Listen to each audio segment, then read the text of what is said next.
Hello, everybody. So today I'm going to discuss the inner workings of an INTJ and ENFP breakup.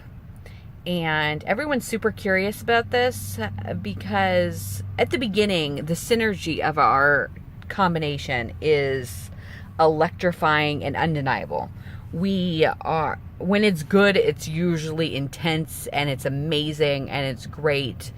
But when things end badly, it's just as dramatic. It's horrific.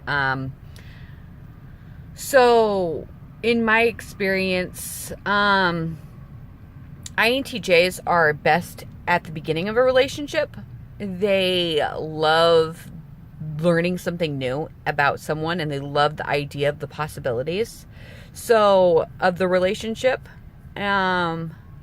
And so, and they can match the ENFP stamina, like they say something and then they say something and it's like this perfect tennis match and it's amazing. And we talk about ideas, we talk about all these amazing things, and it just draws you in. Like at first it's like we're so drawn to each other's different perspectives that we're just drawn in to each other, and it's so hard to even explain into words. It's just like something I've never experienced other than like it's the same equivalent to skydiving. It's wonderful, but when it ends, it's heartbreaking.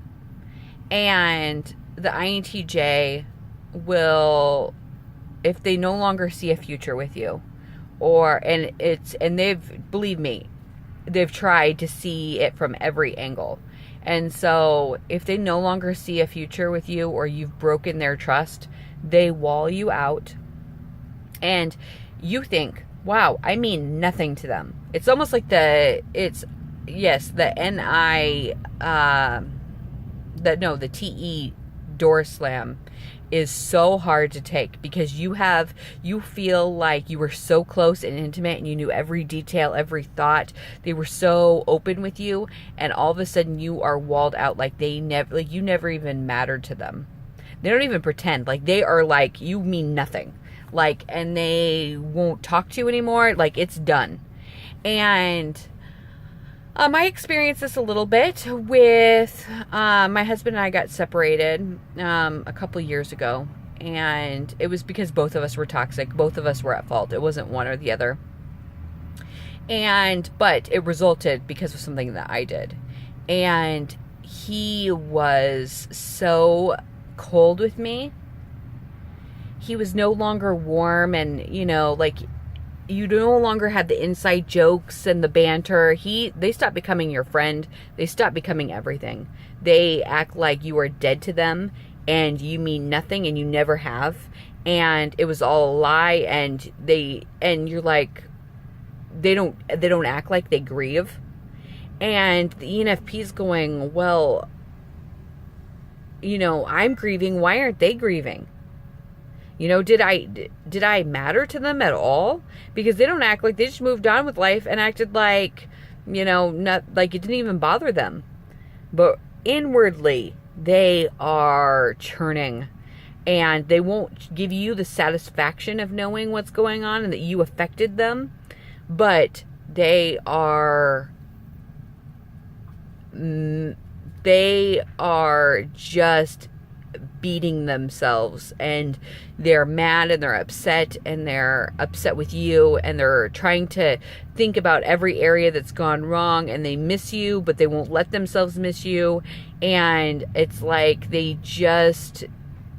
being tortured on the inside is what it is. And so, but yet their face looks the same as it always has. It just has this external, I always say that my husband is very regal, and a lot of INTJs are. They hold themselves very like king-like, and that's their self-defense. I lost the word for what I'm thinking of, but they do care. They care more deeply than they will ever let you realize. And they do still care for you. The thing is they just don't want to. And they're figuring out how to they're trying to figure out how to remove you and the hold that you have on them. And they won't give you the satisfaction that you meant something to them, because that hurts them, that they let someone in, because the few people that they let in can really do damage to them because they care so much.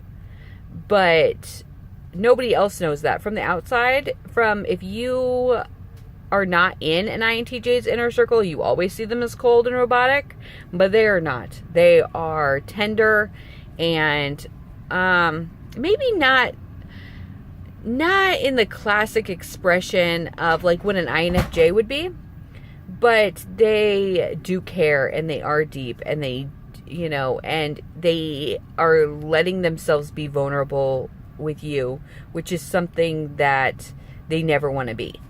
So that is as close as you're going to get to love.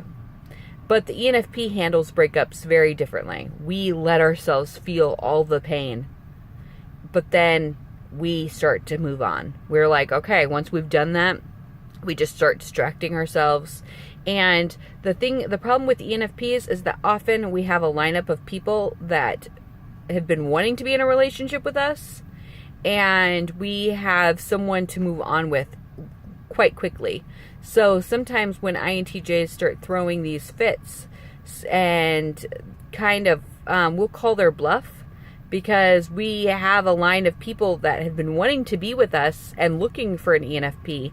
And when INTJs are being dramatic, sometimes they just lose out.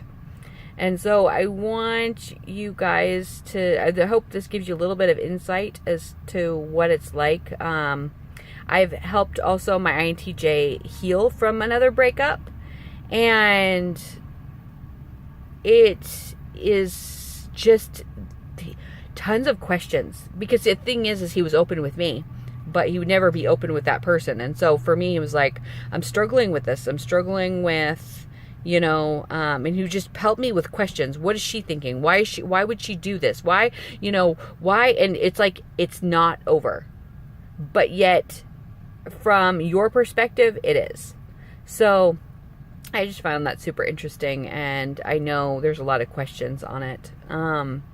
So I hope this video was helpful for you, and I hope you guys have a great Valentine's Day, and that you are not one of the few that are being tortured, or one of the many. Yeah, I hope you're not being tortured. Have a great day. Bye.